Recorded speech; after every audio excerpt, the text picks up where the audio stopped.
حضرت ابراهیم 86 سال فرزند نداره. چند سال؟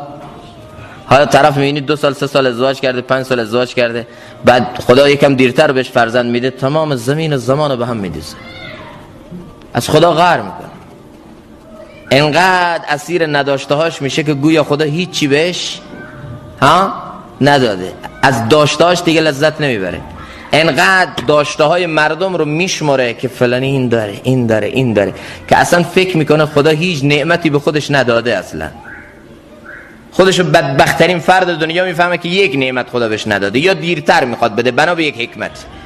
حالا خدا اگر دیرتر به تو داد میخواد ظلم بکنه به تو. تو کارخانه خلقت الله سبحانه و تعالی بچه کمه،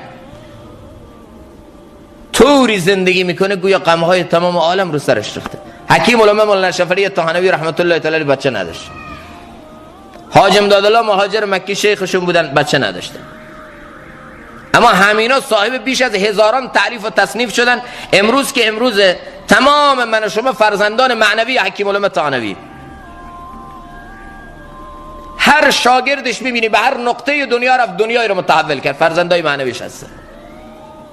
ابو جهلا و ابو لهبان نبی ما رو میگفتن که چی؟ تو ابتری، تو مقطوع النسل، یعنی دیگه بعد از تو دیگه پسری نیست که نام تو دنیا باقی بمونه. نام کی باقی موند؟ نام ابو لهب یا نام نبی ما؟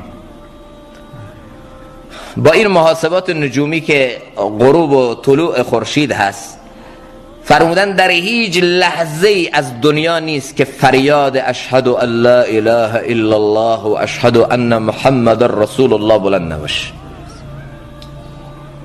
پشت سر هم دیگر با این نظام غروب و طلوعی که وجود داره، در هر گوشه دنیا با صدای اذان اشهد ان لا اله الا الله، اگر با همین گردش خورشید کسی بتونه بچرخه، هر جای دنیا بره این صدا با خورشید میچرخه. و رفعنا لك ذکرک. چند تا پسر داشت؟ بگید چند تا؟ نبی ما 2 تا پسر داشت، هر 2 تا پسر در اوان طفولیت از دنیا رفت.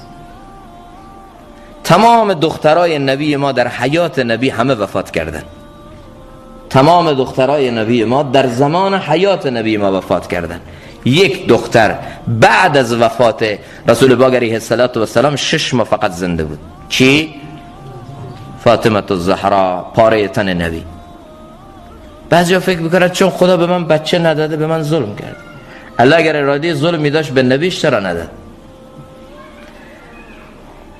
یکی از بزرگان خیلی زیبا میگفت الله سبحانه و تعالی وقتی یک مشکل، یک حالت، یک پریشانی برات میاره، فکر میکنی الله دوستت نداره، فکر میکنی الله باید قهر کرده، فکر میکنی الله سبحانه و تعالی نعمت رو از تو سلب کرده، فوراً با خودت فکر کن آیا مصیبتی که به من آمده از جنس این مصیبت به نبی من آمده یا نیامده؟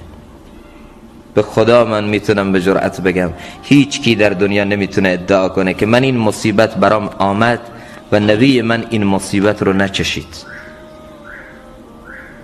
پسر نداری؟ خب نبی ما هم نداشت. دختر نداری؟ نبی ما تو زندگی خودش داغ دیده تمام دختراش شد.